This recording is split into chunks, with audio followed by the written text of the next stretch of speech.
el aprendizaje en el fútbol formativo, o sea, qué es lo que nos aporta la neurociencia, porque el aprendizaje en el fútbol, ya de eso hay ríos de tinta, hay muchísimo escrito. En este caso de lo que vamos a estar hablando concretamente es de qué nos aporta la neurociencia, qué nuevos datos tenemos para entender mejor el aprendizaje y para optimizar esos aprendizajes. Bien, bueno, esto es mi recorrido. Vamos a charlar un poquitito para poder llegar al tema del aprendizaje, vamos a tener que aclarar algunos conceptos previamente, ¿no es cierto? Primero, ¿qué son las neurociencias? Porque hoy todo el mundo habla de neurociencias y a veces aparecen como unos conceptos medio confusos, ¿no? Me pasa que hay, por ahí escucho o me comenta algún entrenador, algún profe o algo que me dicen, ah, sí, porque en mi club estamos haciendo neurociencias. Ninguno de nosotros hace neurociencias, o sea, las neurociencias las hacen los científicos en sus laboratorios, ¿sí? Que ellos son los que hacen los experimentos y las investigaciones y son los que escriben los papers. Nosotros lo que hacemos es aplicar en el deporte aquellos descubrimientos que ellos hacen que pueden llegar a servirnos para optimizar diferentes áreas dentro del deporte. Pero nosotros no hacemos neurociencias, en todo caso aplicamos neurociencias. Cuando hablamos de neurociencias en el deporte, siempre hay que aclarar que es neurociencias aplicadas al deporte. ¿Qué son las neurociencias? Bien, para decirlo brevemente, son un conjunto de ciencias, la biología, la medicina, la neurología, la psicología, la psiquiatría, la física, son un montón de disciplinas que confluyen en el estudio del cerebro y del sistema nervioso del ser humano, ¿verdad? ¿Y qué es lo que buscan entender? Ni más ni menos que las bases biológicas del comportamiento humano. Ese es el objeto de estudio de las neurociencias. ¿Por qué los humanos nos comportamos como nos comportamos? ¿Qué procesos biológicos y fisiológicos tienen que darse en nuestro cerebro y en nuestro sistema nervioso para que los humanos nos comportemos como nos comportamos? Esa, a grandes rasgos, es qué son las neurociencias. Ahora, yo soy neuroentrenadora deportiva. Entonces, cuando hablamos de neuroentrenamiento, fíjense la definición de neuroentrenamiento. El neuroentrenamiento se puede definir como un sistema de entrenamiento que busca mejorar las funciones corticales, eso es la corteza del cerebro, las capas más externas, que es donde están las funciones superiores en el cerebro, subcorticales, eso es los ganglios que están más adentro, que están muy dentro del cerebro, y otras áreas del sistema nervioso, tanto central como periférico, implicadas en la motricidad humana, con ejercicios y prácticas diseñadas específicamente para tal propósito. ¿Por qué hago énfasis en algunas de estas palabras? Porque cuando hablamos de un sistema de entrenamiento, quiere decir que si hacemos un ejercicio de neuroentrenamiento aislado, no estamos haciendo neuroentrenamiento. ¿Sí? Es un sistema. Y es un sistema diseñado específicamente para el deporte en particular, ¿sí? Para un tipo de deporte en particular. Entrenamos, por ejemplo, entrenamos la visión, ¿sí? No entrenamos la visión para todos los deportes igual, porque el fútbol tiene un determinado requerimiento, el golf tiene otro requerimiento diferente, entonces se diseña, ¿sí? Los ejercicios se diseñan específicamente para la demanda de un determinado deporte, de un determinado equipo, ¿sí? Eh, Bien, aclaro esto porque otra de las cosas que hoy ponemos en YouTube, neuroentrenamiento, neurociencias en el deporte, y nos aparecen 1,5 millones de videos. Dentro de ese 1,5 millones de videos se van a encontrar con muchos que ponen, no sé, están los jugadores a un costado o metidos en un laboratorio, en una oficina, haciendo crucigramas, resolviendo crucigramas o haciendo, ¿cómo se llaman estos de números? Sudokus, esos ejercicios de números. Eso no es neuroentrenamiento. El colmo lo vi hace un tiempo en una publicación de una federación de un arte marcial que decía nuestros atletas haciendo entrenamiento mental, jugando juegos de mesa. La verdad, eso no es neuroentrenamiento. Eso no es neuroentrenamiento. El neuroentrenamiento, ¿sí? Eh, Primero es un sistema. Segundo, tiene que implicar movimientos y gestos propios del deporte. Propios del deporte. Yo esto lo fui aprendiendo por la vía larga, lo aprendí por el camino largo, porque cuando yo empecé a trabajar, empecé en laboratorio, ¿no? Con mis elementos y mis cosas en laboratorio, venían los deportistas a trabajar en mi laboratorio, o sea, en un salón cerrado. Eh, Hasta que en un momento empecé a darme cuenta que a cuestionarme qué tan transferible es esto que están trabajando conmigo a su espacio de juego, a la cancha, al partido. ¿Qué tan transferible es esto? Entonces empecé a diseñar mis ejercicios de modo tal que siempre se desarrollan en el campo de juego, siempre, y siempre se desarrollan con situaciones de juego y con gestos técnicos propios del deporte. ¿Mm? De esa es la manera que yo trabajo, ¿sí? Bien, aclarado esto, vamos a charlar un cachito, a contar un poquito, porque la estrella, digamos, de esto es el cerebro, ¿sí? Vamos a contar muy rapidito, solo para hacer la base para lo que viene después, de qué estamos hablando cuando hablamos del cerebro. Nuestro cerebro, ¿cómo llegamos a tener este cerebro que tenemos? Nuestro cerebro evolucionó desde los primeros seres que tuvieron un cerebro organizado, que son los reptiles, los dinosaurios, fueron los primeros, antes de los dinosaurios también, ¿no? Pero en esa época los reptiles, hace 250 millones de años, aparecieron en los reptiles los primeros cerebros organizados, ¿sí? Es un cerebro que se maneja con una serie de respuestas que hereda y eso le sirve para conseguir alimento, refugio, reproducirse, pero ese no es un cerebro que pueda aprender, ¿sí? Pasan millones de años y hace unos 125 millones de años aparecen los mamíferos y ahí aparece un salto cualitativo en lo que es el cerebro. ¿Por qué? Porque aparece ese cerebro mamífero, ¿sí? Que tiene una característica que lo diferencia, ya eso lo diferencia absolutamente de su versión anterior. Es neuroplástico. El cerebro de los mamíferos es neuroplástico. Habrán escuchado por ahí el término neuroplasticidad. ¿Qué quiere decir eso? Un cerebro neuroplástico es un cerebro cuyas neuronas pueden conectarse con otras neuronas para un determinado propósito, desconectarse más tarde, quedar libres para conectarse en otra red, ¿sí? Esa capacidad que tienen nuestras neuronas y las de los mamíferos para armar redes y desarmarlas, eso se llama neuroplasticidad.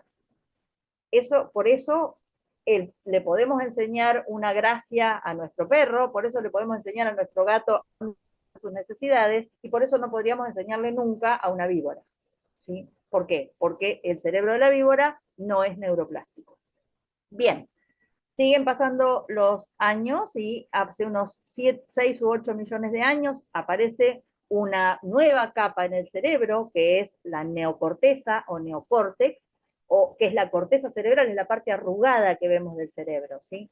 Y muchísimos años después, hace unos 70 u 80 mil años, dentro de esa corteza, aparece una estructura que es lo que tenemos acá detrás de la frente, que se llama lóbulos prefrontales o córtex prefrontal.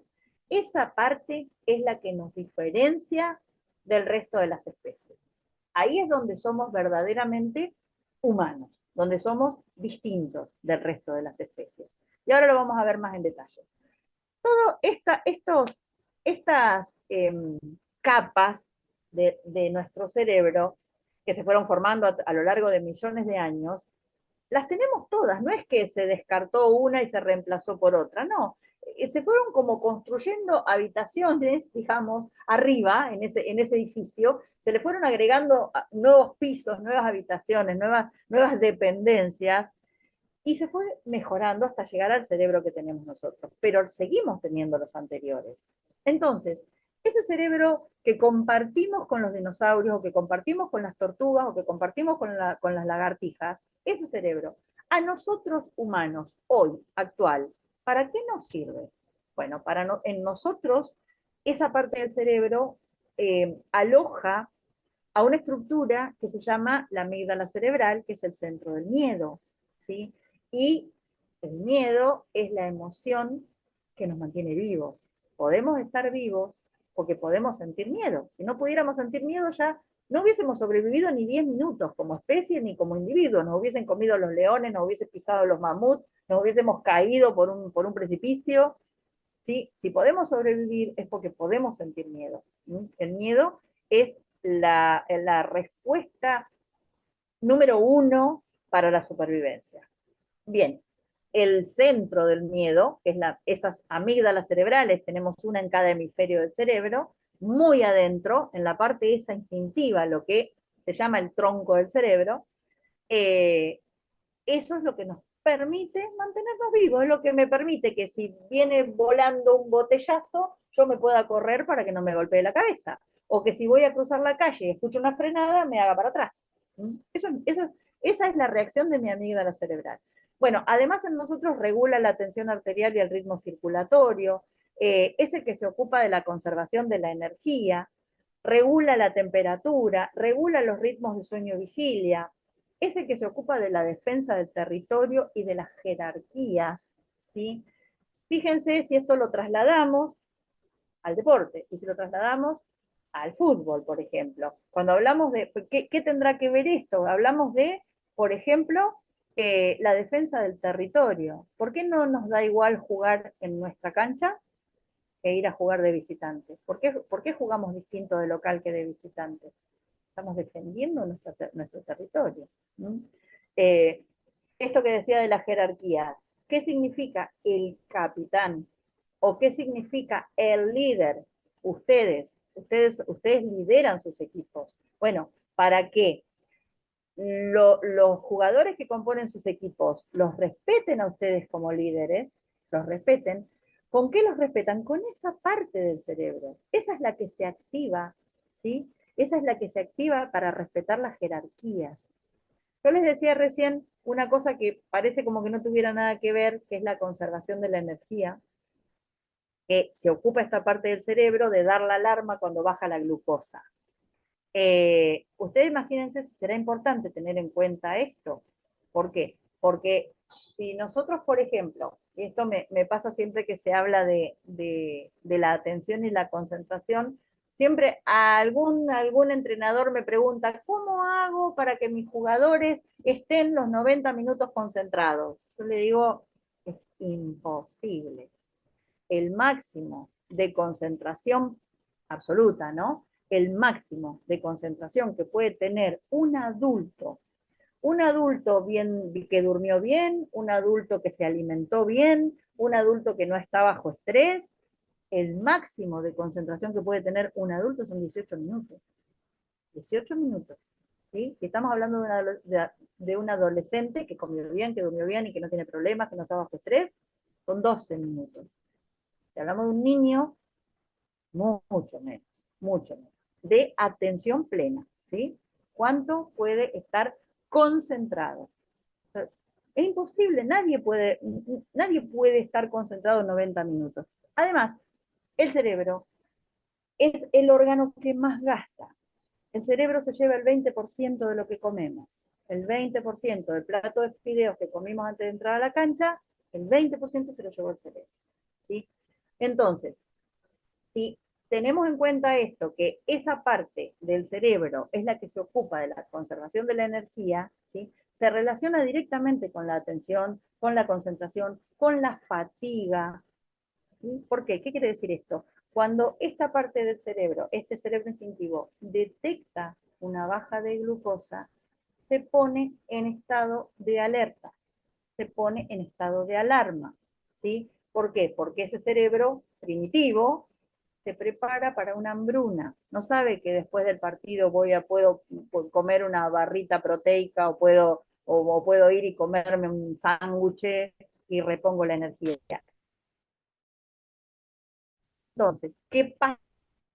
con la concentración cuando se activa esa parte del cerebro.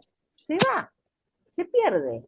Un cerebro que detectó que se está quedando sin glucosa es un cerebro que no se va a poder concentrar, no puede concentrarse, no hay manera de que se concentre. ¿Sí? Entonces, todas estas cosas que parece que no tuvieran nada que ver con lo que ocurre adentro de la cancha, tienen muchísimo que ver, muchísimo que ver. Entonces, muchas veces tenemos un jugador que se desconcentra, que no tenemos manera de que preste atención. Y una de las cosas puede ser que a lo mejor vino a jugar sin desayunar, por ejemplo.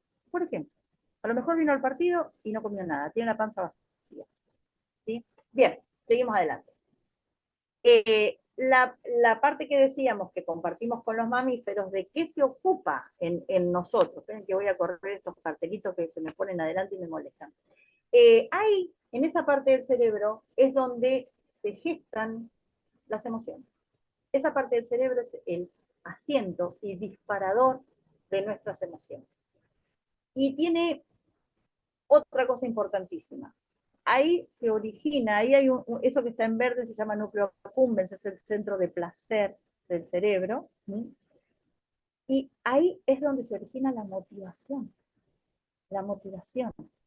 ¿Dónde surge el proceso de... Ustedes no sé si alguna vez escucharon hablar de la dopamina, que es un químico, que es el químico de la motivación.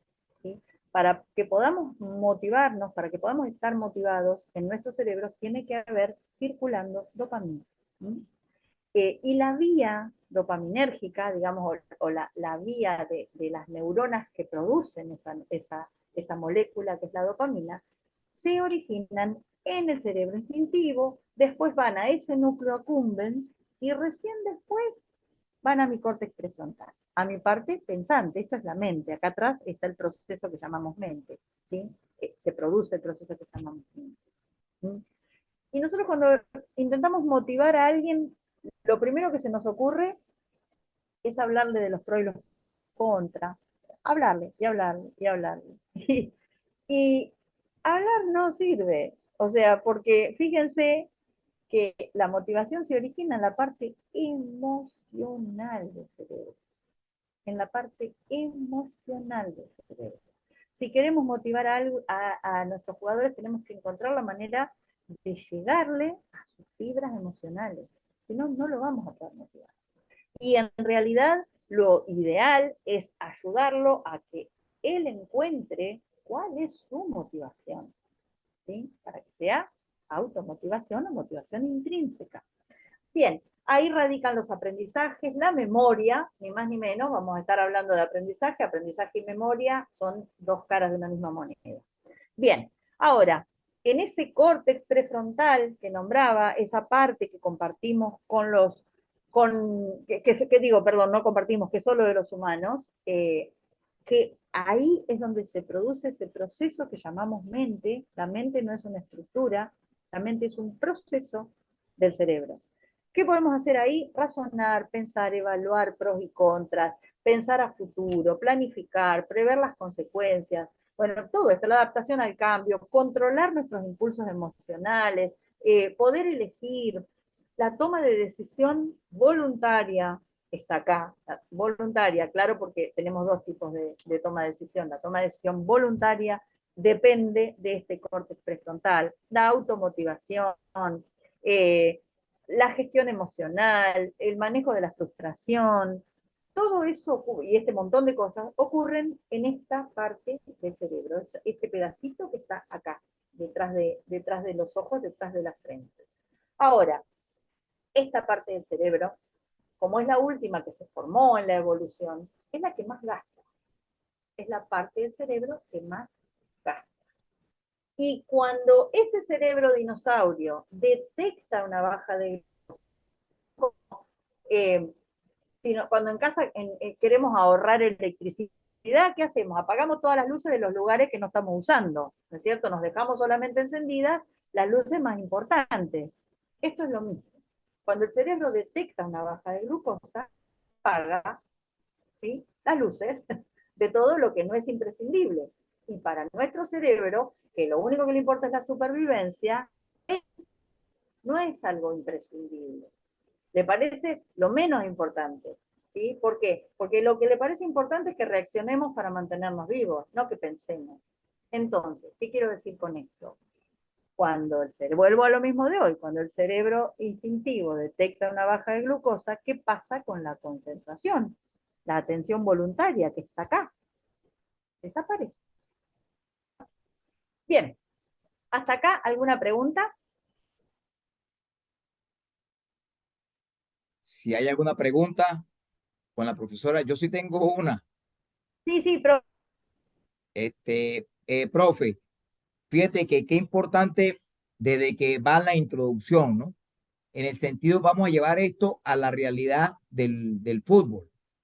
Vamos a llevarlo a la realidad del fútbol. ¿Por qué? Hablaste de primero, que hay muchos entrenadores hoy en día, yo también he observado eso que usted está hablando, que llegan y en una sesión de entrenamiento llevan a los jugadores y los colocan a realizar un crucigrama, realizan un trabajo de fútbol de 3 contra 3 y van y resuelven un problema matemático.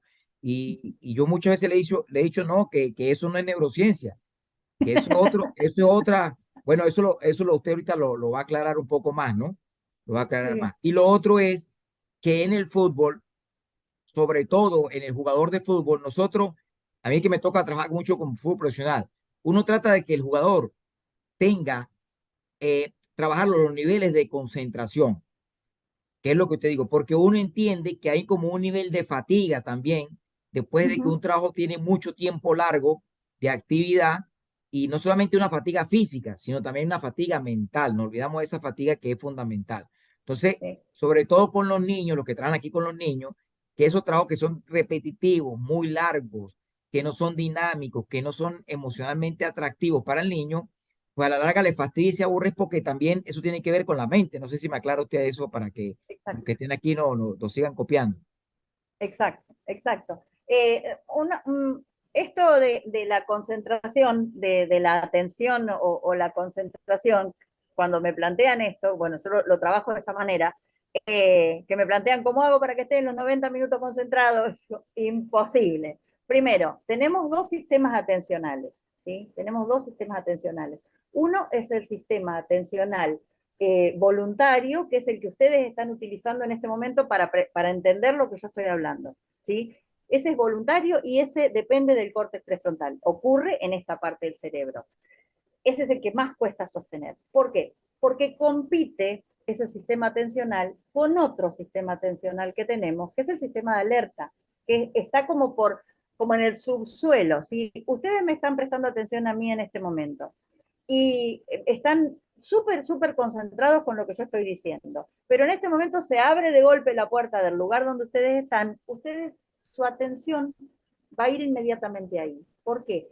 Porque ese sistema de alerta, que es el que está todo el tiempo escaneando que no haya ninguna amenaza en el entorno, está escaneando. ¿Por qué? Porque se relaciona con la supervivencia.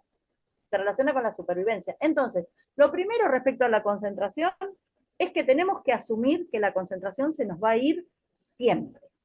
Siempre se nos va a ir la concentración. Entonces, ¿sobre qué trabajamos? Sobre cómo hacemos para recuperarla lo más rápido posible. Primero asumamos que se va a ir, que no la vamos a mantener 90 minutos. La vamos a mantener, en el mejor de los casos, 18 minutos y es muy difícil mantenerla 18 minutos. Entonces, asumamos que esa concentración se nos va a ir siempre.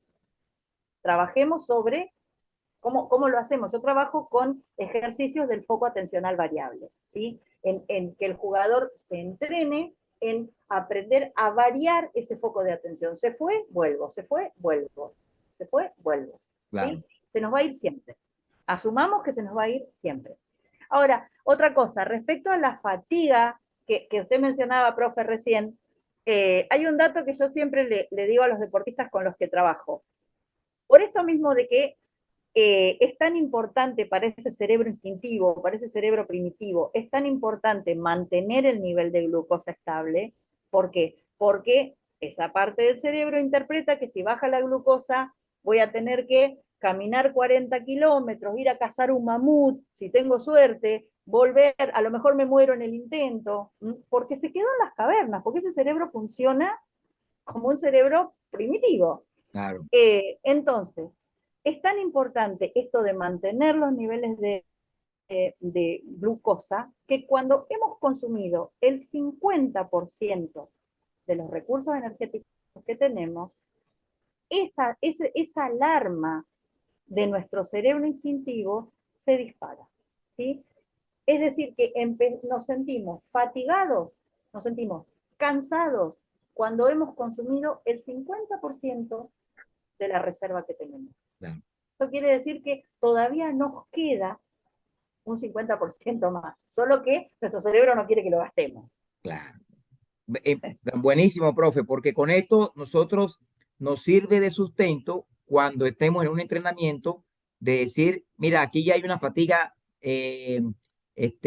mental, una fatiga emocional, ya sabemos que hay una serie de neurotransmisores o que algo está ocurriendo a nivel del cerebro que también necesita una pausa, un descanso o una motivación o un cambio para poder seguir nosotros trabajando de la misma manera. Profe, aquí pregunta Heidi. Cuando los Sí, chicos y chicas tienen el miedo de cabecear, es parte de la supervivencia. exacto. El miedo siempre es parte de la Claro, supervivencia. El miedo siempre es parte de la supervivencia.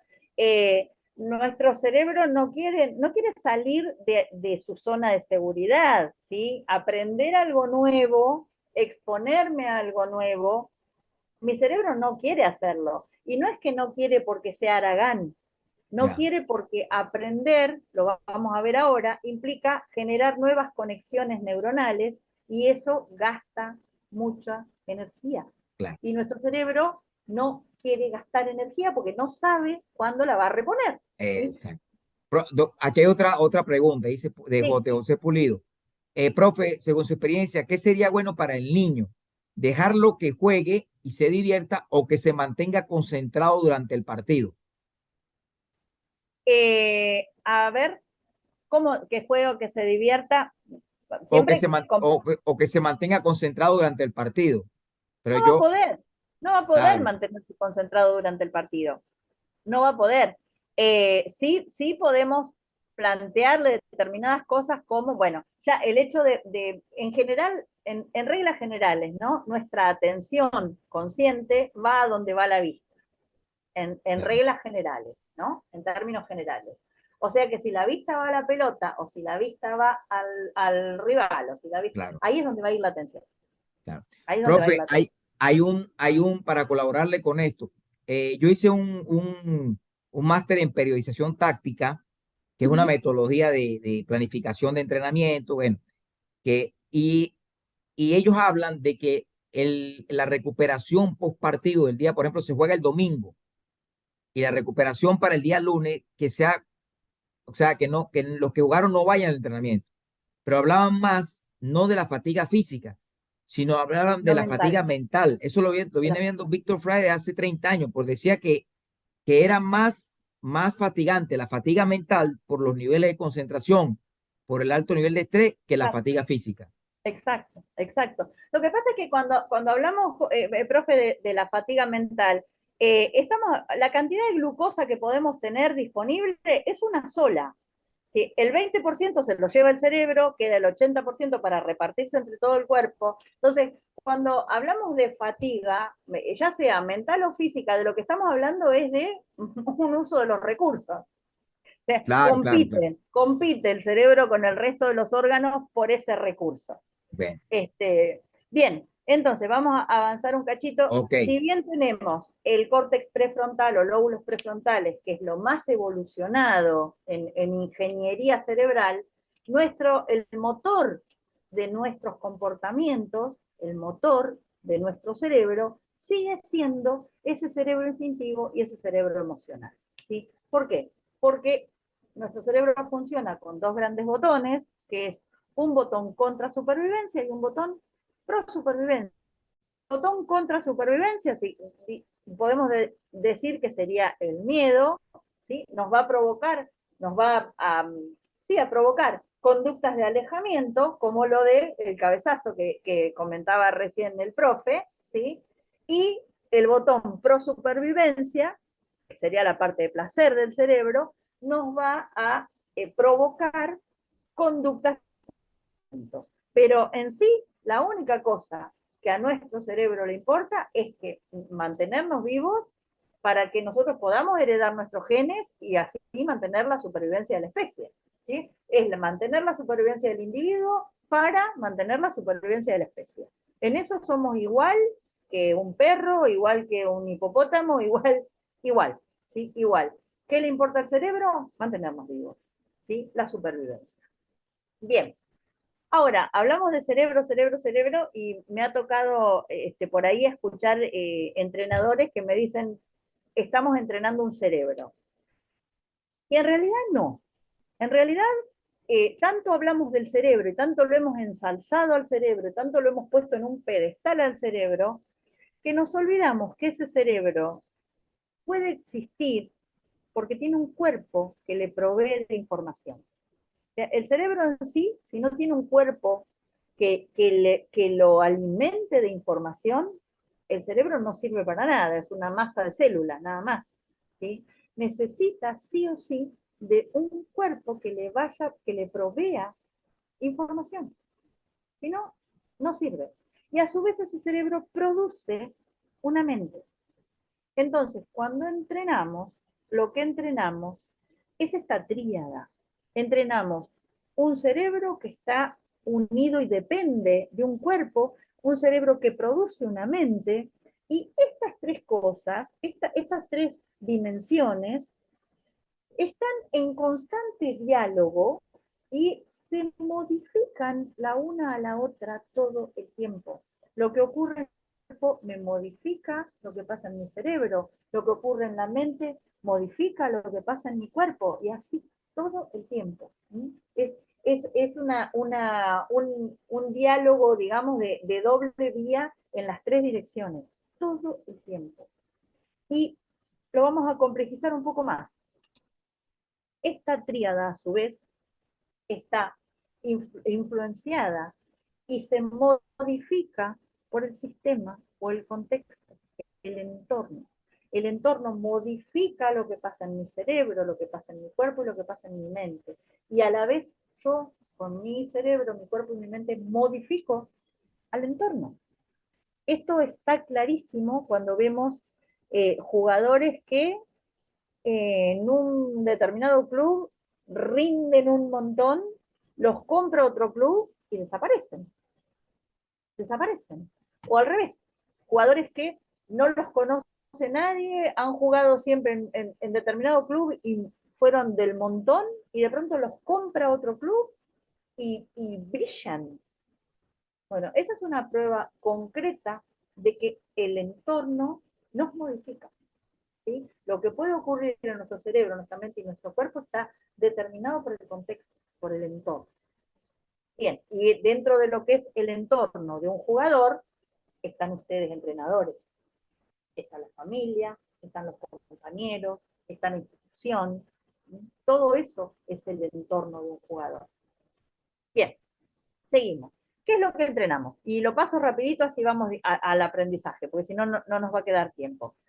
En esa misma relación cerebro-cuerpo y cerebro-sistema, ¿sí? Cerebro-mente, ¿qué es lo que entrenamos? Yo, por lo menos lo que yo entreno las bases biológicas de la confianza, y digo biológicas porque también lo entrena la psicología deportiva, algunas cosas las entrena el coaching deportivo, pero yo voy a lo que son, qué químicos, qué procesos, qué redes hay que armar, cómo hacemos para, ¿sí? Cómo hacemos para que un jugador aprenda a estar más concentrado, cómo hacemos para ayudarlo a que libere los químicos necesarios para estar motivado, ¿sí? Cómo hacemos para que construya esa red neuronal de la confianza, ¿sí?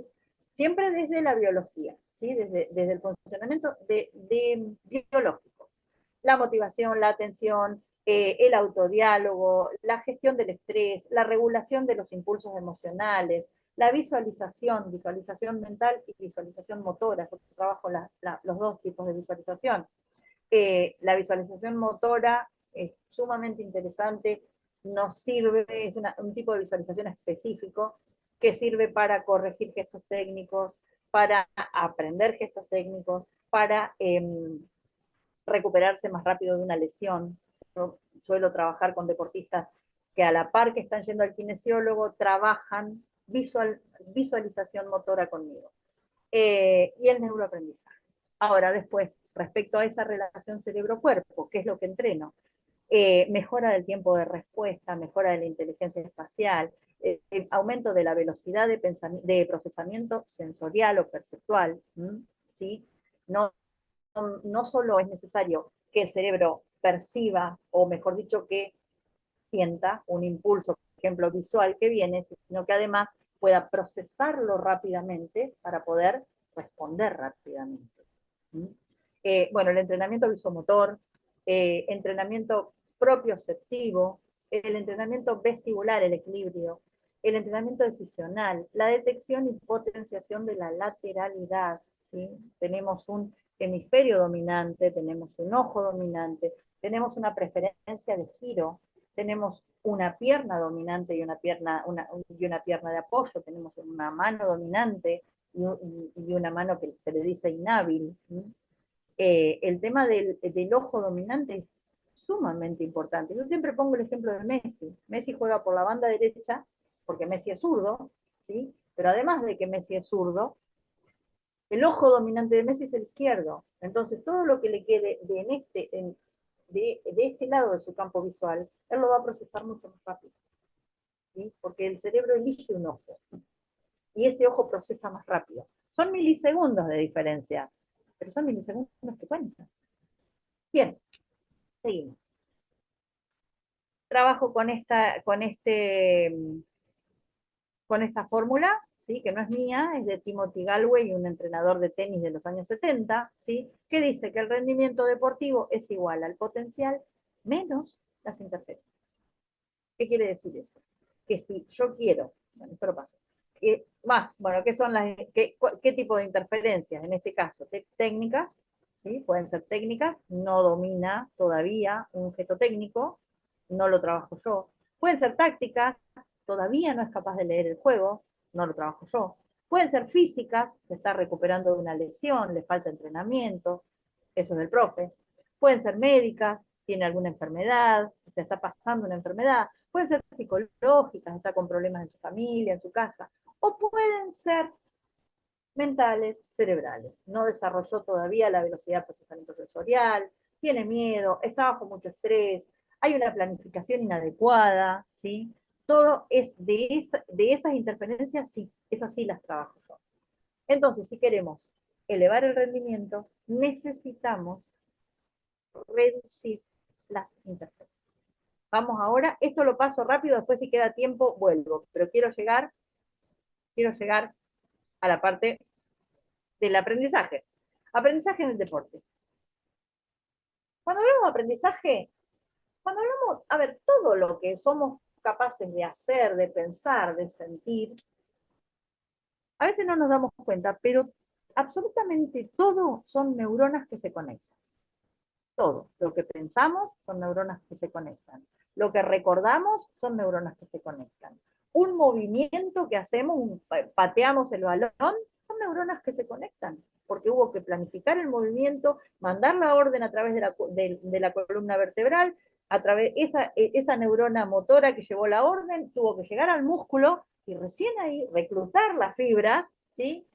Específicas para ese plan motor, y recién ahí aparece el movimiento, ¿sí? Entonces, todo, absolutamente todo, los sentimientos, lo mismo, las emociones, todo, son neuronas que se conectan. ¿Sí? Y cuando hablamos de aprendizaje, tenemos que hablar de neuronas que se conectan, ¿sí? Entonces, ¿qué es el aprendizaje? Es una red de neuronas que se conectan para un determinado fin, ¿sí? Esa conexión de las neuronas se llama sinapsis. Y esa posibilidad que habíamos comentado hoy más temprano, ahí está, estos son lo que significa neuroplasticidad o los tipos de neuroplasticidad, ¿sí? Eso que habíamos comentado hoy, de cómo se arma una red, ¿sí? En el caso del aprendizaje, hablamos de unas redes que tienen un nombre propio, se llaman redes Hebbianas. ¿Qué significa eso? Que la primera vez que a mí me explican algo, ya sea un gesto técnico o una operación matemática, la primera vez que a mí me explican algo, ¿sí? Yo todavía tengo unas poquitas neuronas, ¿sí? Al servicio de eso que estoy intentando aprender. Pero en la medida que esto se repite y que esa repetición es una repetición con sentido, ¿sí? Que yo entiendo para qué lo estoy repitiendo, ¿sí?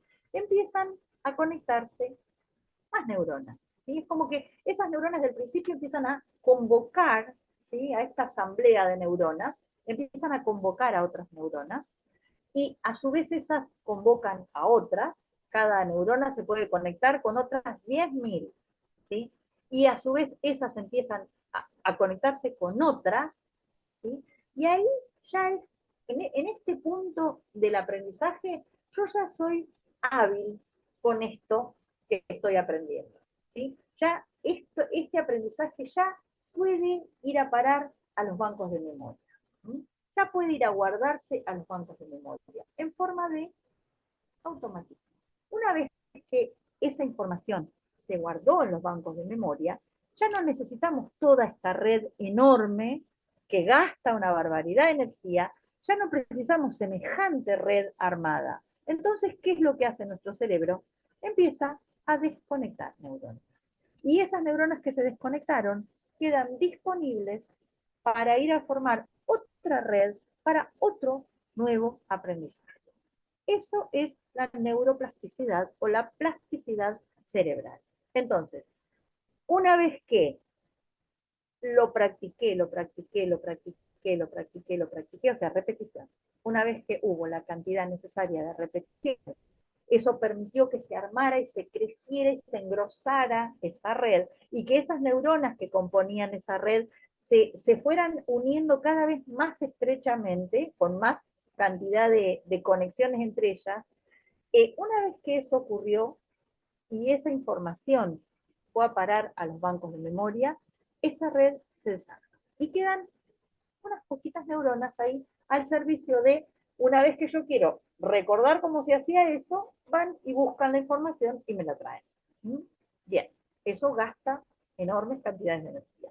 Cuando hablamos de aprendizaje motor, si habláramos de aprendizaje, de los aprendizaje cognitivo, la información va a ir a algunos lugares particulares en el cerebro, el hipocampo entre otros. Cuando hablamos de aprendizaje motor, la información se almacena en forma de automatismos en los ganglios basales, en el cerebelo y en la corteza motora. ¿Mm? Ahí tenemos, a esos lugares va a ir nuestro cerebro a buscar cuando tenemos que tomar una decisión. Una decisión en un partido, ¿cierto? Una decisión que implique movimiento. ¿Mm? Bien, va a ir a esos almacenes. Ahora,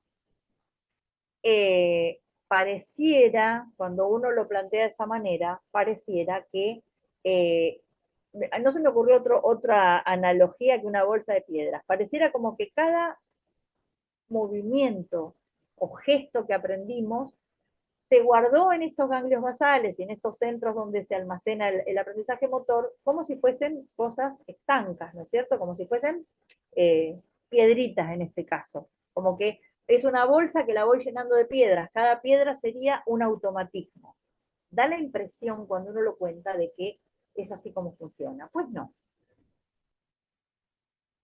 Puse gotitas de mercurio por esto de que no sé si ustedes han jugado. Yo cuando era chica, ustedes son más jóvenes, existían los termómetros de mercurio que cuando se rompían se desparramaban las bolitas y nosotros con un palito jugábamos con la bolita de mercurio. Después me enteré que era muy tóxico. El mercurio, ¿qué es lo que hace? Puede unirse y cambia de forma y se hace una gota más grande, o se separa y se hacen muchas gotitas chiquititas. O sea, eso mismo pasa con los automatismos. Los automatismos pueden combinarse, ¿sí? Combinarse.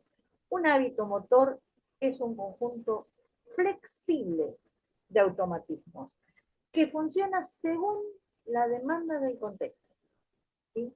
No es que si uno mira, por ejemplo, no sé, a Messi y lo ve resolver, tomar una decisión o resolver una determinada situación, no es que tiene eso, esa situación la tiene almacenada en su cerebro, no, es que su cerebro combinó muchas informaciones que tienen almacenadas en sus ganglios basales. Las combinó para poder resolver esa situación, para poder tomar esa decisión. Bien, Bueno, el aprendizaje, igual que lo que hablábamos con respecto al rendimiento deportivo, también para poder optimizar el aprendizaje necesito reducir las interferencias. Una de las interferencias que nos podemos encontrar, ustedes trabajan como formadores, es esta. Nosotros creemos que nosotros vamos con nuestra planificación, llevamos un montón de cosas, de información que queremos enseñarle a los niños, ¿no es cierto? Y nos parece como que, así como nosotros llevamos todo ese montón de información, va a entrar así, como si fuese por un tubo. Y nos vamos a encontrar con que se nos provoca ahí en los cerebros de los niños un cuello de botella. Va a entrar una parte de la información, no va a entrar toda. Va a entrar un pedacito de la información que nosotros pretendemos meter en esos cerebros. ¿Y eso por qué ocurre? Eso ocurre porque el primer lugar que atraviesa la información, ¿sí?, para poder manipularla y después guardarla con suerte, es la memoria de trabajo.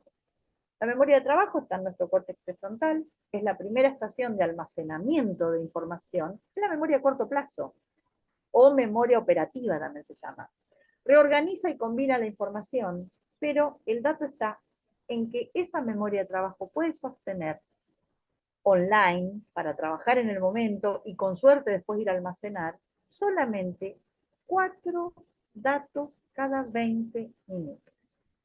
Solamente puedo darle, por ejemplo, y estamos hablando acá de adolescentes, ¿eh? Si estamos hablando de niños chiquitos son 2 datos. O sea que si yo quiero, les planteo un ejercicio o quiero enseñarles algo y son niños chicos, no puedo darles más de 2 datos cada 20 minutos. No puedo sobrecargar esa memoria de trabajo. Y si estoy hablando con adolescentes y jóvenes, estamos hablando de 4 datos, 4 unidades de información cada 20 minutos. Y si estamos hablando de adultos, estamos hablando de 7 más menos 2, o sea, entre 5 y 9 datos cada 20 minutos. ¿Sí? Si nosotros sobrepasamos esa cantidad de datos, a mí me pasaba con mis hijos cuando, antes de que yo supiera todo esto, yo abría la puerta de la habitación de mis hijos y decía, tienen que sacar la basura, pasen la escoba, guarden la ropa, terminen la tarea, y le tiraba un listado así de cosas que después no hacían ni la mitad. Y yo me enojaba. O sea, no me hacen caso, no me escuchan. No, no lo pudieron retener en su memoria de trabajo. Si yo hubiese entrado, les hubiese dado 2 consignas, y a los 20 minutos entraba y les daba otras 2 consignas, ¿sabes? Bien, hay que tener en cuenta cuando hablamos de aprendizaje. ¿Qué significa proceso de mielinización? Para que las neuronas puedan llevar ese impulso nervioso y lo puedan llevar a la velocidad necesaria, tienen que cubrirse con una vaina de una sustancia grasa que se llama mielina. Yo acá puse el cable la cinta, acá se llama cinta aisladora, como para ejemplificar, porque es lo mismo. ¿Qué pasa si yo en un cable dejo los pelitos de cobre al aire y no le pongo una vaina, no le pongo una cubierta? ¿Qué pasa? La electricidad se va para cualquier lado, no va a donde tiene que ir. El impulso nervioso es eléctrico. Entonces pasa lo mismo. Las neuronas tienen que cubrir, ¿sí?, sus axones con esta vaina de mielina, y de esa forma el impulso va a ir rápido y a donde tiene que ir. Ahora, esta vaina de mielina o este proceso de mielinización comienza, esa es la vaina de mielina, este proceso se produce desde adentro hacia afuera, es decir, desde ese cerebro primitivo que vimos hoy, el de los instintos, el de las emociones, desde ahí eso se mieliniza primero. Lo último que se mieliniza es la corteza. Y a su vez se mieliniza desde atrás, ¿sí?, desde mi lóbulo occipital, donde está el centro de la visión, hacia adelante. O sea que lo último que se mieliniza es mi córtex prefrontal, donde puedo razonar, pensar, planificar, prestar atención y todo esto. Entonces, se da desde adentro hacia afuera y de atrás hacia adelante. Inicia en el último trimestre del embarazo este proceso y finaliza entre los 24 y los 30 años. Quiere decir que el cerebro, concretamente nuestro córtex prefrontal, donde están las funciones cerebrales superiores que vimos hoy al principio, termina de madurar entre los 24 y los 30 años. Entonces, tengamos muy en cuenta en qué momento del proceso están las personas con las que estamos trabajando. Bien, ¿cómo aprende nuestro cerebro? Cada experiencia de nuestras neuronas. Ustedes entraron a esta charla con un cerebro y se van a ir con otro. Así como a cualquier clase. Ustedes entran con un cerebro y se van con otro. Cambia la citoarquitectura del cerebro. Cambia las conexiones neuronales, cambia la arquitectura del cerebro. Cada aprendizaje modifica, ¿sí? Modifica el cerebro. Cuanto más novedosos y mayores sean no sé qué puse acá, pues no lo alcanzo a ver, los retos, mayores serán las conexiones neuronales. ¿Por qué? Porque la novedad nos genera dopamina. La novedad nos genera dopamina. Estas redes se desarrollan por el ensayo y el error. Esto a tenerlo en cuenta. Invitemos a los niños a equivocarse. Contémosle que el cerebro no aprende del acierto, el cerebro aprende del error. Invitémoslos a que se equivoquen, a que se confundan. Equivoquémonos nosotros delante de ellos, mostrémosle que también nos equivocamos. ¿Sí? Es muy importante porque el niño que no se anima a equivocarse, se va a ver resentido su proceso de aprendizaje, va a ser más lento. Bien, cuanta más experiencia y retroalimentación, más se afianzará el aprendizaje. Bien, tenemos entonces un cerebro que decide, el cerebro instintivo, un cerebro que siente, el cerebro límbico, y un cerebro que piensa, es nuestro córtex prefrontal. Vamos a ver los enemigos del aprendizaje. Enemigos del aprendizaje, el dolor, las amenazas, el miedo. ¿Por qué? Porque existe en nuestro cerebro algo que los científicos llaman la regla del 2%. ¿Qué quiere decir eso? Que ¿ustedes escucharon decir alguna vez que no usamos todo el cerebro?